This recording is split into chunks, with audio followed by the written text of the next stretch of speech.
Hey everybody, I'm back with WDW Tips vlog number 3 now. So, you have now known what to do to get ready. You know all the accommodations that come with staying at your hotels. Well, now we're actually going to head into the theme parks and dissect them. Now, this is going to get a little complicated because I have a lot to say about all 4 Walt Disney World theme parks. So, each theme park is going to be divided up into 2 vlogs. This is going to be part 1 of the Magic Kingdom. So, Magic Kingdom. Now, this is the first park that was ever built for Walt Disney World. This was Walt's idea. Most of the rides in the Magic Kingdom were supervised by Walt himself, and it's a really cool park. The first thing you're going to do when you enter is you're going to basically get off the buses and you're going to see the big Main Street train station. If you get there early enough, you can see the opening show, and I highly suggest you get there early enough. The park opens at 9 o'clock. Get there like quarter after 8, 8:30. Keep in mind it takes about 25 minutes to get there from the Value Resorts. If you're staying at the Contemporary, you can pretty much walk over, but know how much time it'll take to get there and how much it'll take the buses to get there, monorail, however you're getting there. Make sure you have enough time to get over there and get a good spot for the welcome show. Best spot would either be dead center, looking straight up, about 50 feet back, or, I don't know, it's pretty much anywhere's a good spot, just don't be directly under them. I know you want to get into the park first, but whatever. Moving on. They do the opening show, everybody gets into the park opens, everybody goes into the park, you pass through the tunnel under the train station, and underneath the train station is where you can get all your park information, your maps, you can buy rent strollers there, rent lockers, all that stuff. And again, my TV is flashing at me, so I'm going to turn it off. Okay, if you noticed, I moved my TV to the other side of my room. Very convenient this way. Anyway, so yeah. Oh yeah, so you can get your strollers and lockers and all that. They have some stuff you can buy right there, like sunblock and everything, and digital or the disposable cameras right there for you if you need it. But they sell that all over the park, so don't be too concerned about that. You enter it, and you're gonna get this big. Now you're on Main Street USA. Once you get out of that little tunnel, and it's a big circle, and then down the street is Main Street USA, and there's a ton of different things. This is early in the morning. This is where the characters are out. Is in that circle. So if you want to see characters, get there right away in the morning and go right to that circle. You can't miss it when you enter because you're in the circle. I mean, if you miss it, you're dumb. But you're in the circle, and all the characters are out there. All over the place. So make sure you get the autograph books for the kids, bring cameras, everything, because they are out. There's a couple stores that I just want to mention that's on Main Street. There's a lot more, but I just want to mention these. One, I think it's called the Chapeau, or whatever it is. Hat is in French. I think it's Chapeau. That's what it's called. It's a hat shop. You get your Mickey ears there, and any other hats. They sell, like, your baseball caps or whatever, but that's the main place in Disney World, I would say, to get your Mickey ears. They customize them, put your name on the back. Now they have it, you can customize them, the whole thing, make the base, pick out different color ears, whatever.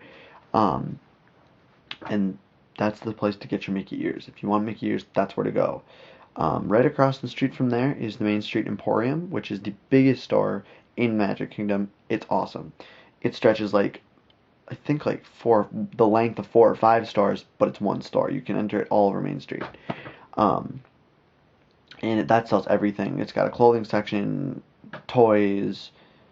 They have a whole wall full of coffee mugs. I mean, they have everything there. It's an awesome store. So, those are the 2 stores I wanted to mention. Just a quick thing. They had a cinema, but that's no longer there anymore because that is a meet and greet for Mickey Mouse. So, Mickey Mouse and the Princess, I think, enter there, and I don't know how it works because I haven't been there since last August, and they've changed it since then. But where the Main Street Cinema used to be is now a meet and greet for characters. I think it's lines, and there's Princess in one, and Mickey Mouse and Minnie Mouse in the other. I don't know, but anyways, you're going down Main Street USA.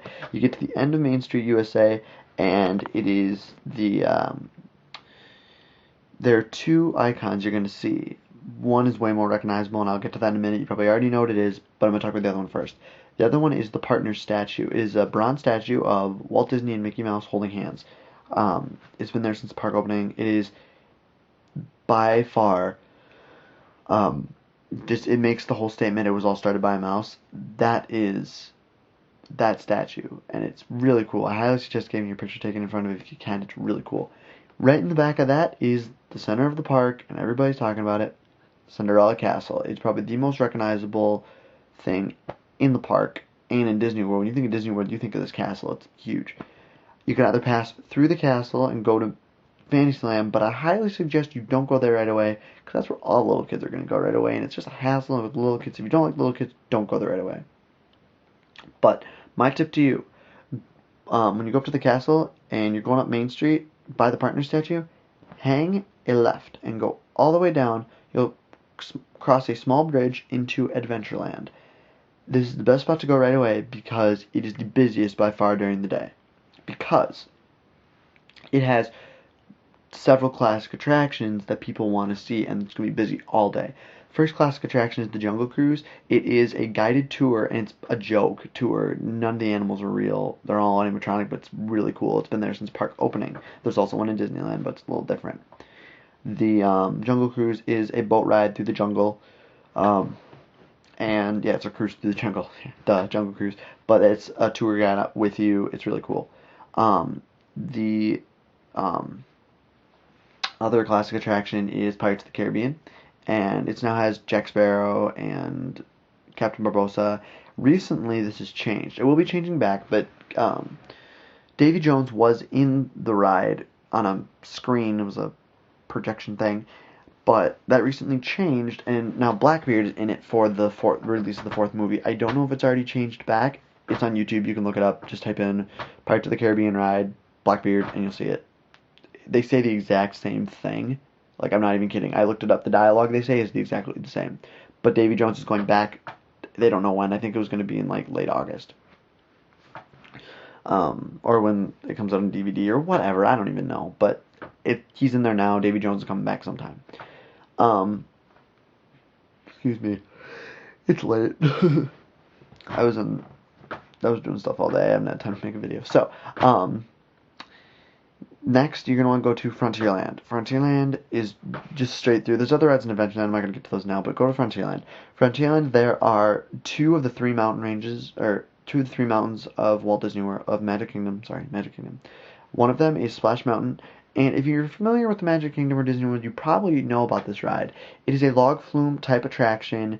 It's like a 4-story drop or something. Log flume, it's really cool. It follows the story of the Song of the South. Brer Rabbit, Brer Bear, Brer Fox. It's really cool. Really cool ride. It's, even if, like, you can't, I mean, just going through the line is cool because they make it interactive, kind of, but it already is starting to tell the story. It's really cool. Sorry again, I apologize for all my yawning. I'm probably making you guys yawn, whatever.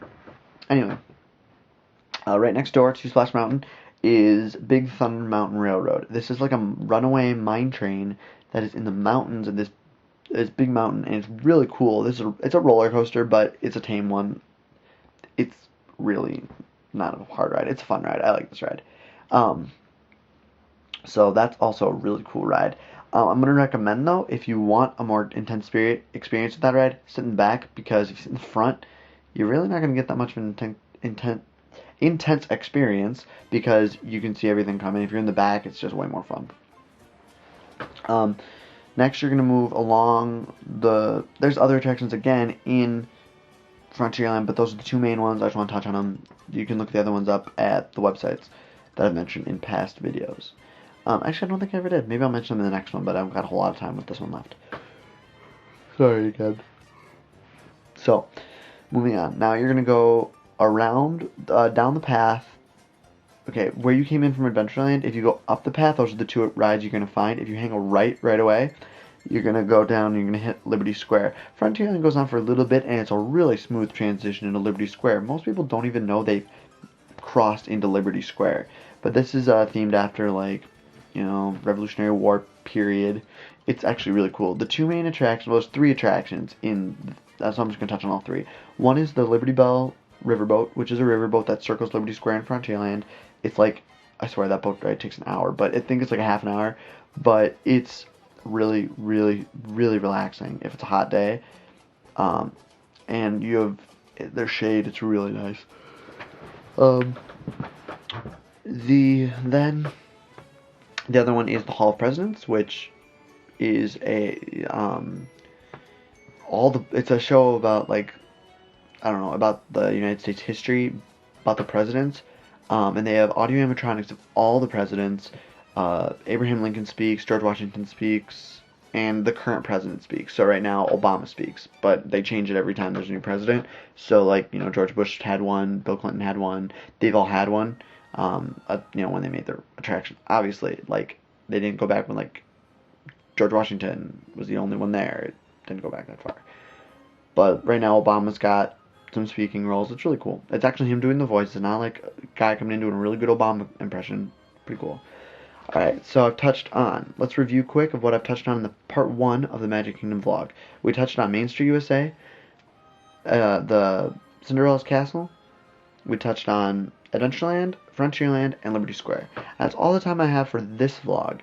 Please stay tuned for part 2, which is going to be on, again, I don't know if it's going to be tonight or some other time. I'm going to film it tonight, but it'll be on in a little bit. I do apologize for it being a while since I made one. My laptop broke and I had to get it sent in and it took forever to get fixed. It took like a month to get fixed, as you can tell because it's been a while since I made a video. So that one was not my fault. It was the company that takes my laptop in, and I can't edit without it, and I really like the opening sequence.